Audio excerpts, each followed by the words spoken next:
My brother and I used to do modelling together, so I decided that I was gonna go and watch the show instead of be in the show one day. And like that day I generally just fell in love with fashion. It was really nice to have the resources that I didn't have before to help me like expand my horizon.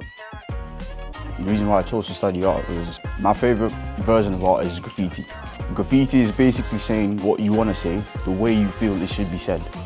I felt the best way for me to express myself or channel that gift, if I may use the word, in the best way possible is art.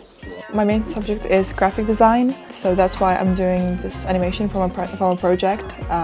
It's going to be a trailer for an animated movie. My aim is to teach them the Adobe software, which is the widest professional standard at the moment. So they are university ready. The teachers are very helpful with learning about universities, where to go and how to apply for them.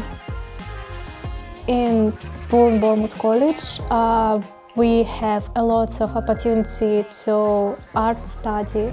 As for me now, it's photography, but for example, after I finish level 3 on photography course, I would like to continue my education at Poole and Bournemouth College, but maybe go to the media.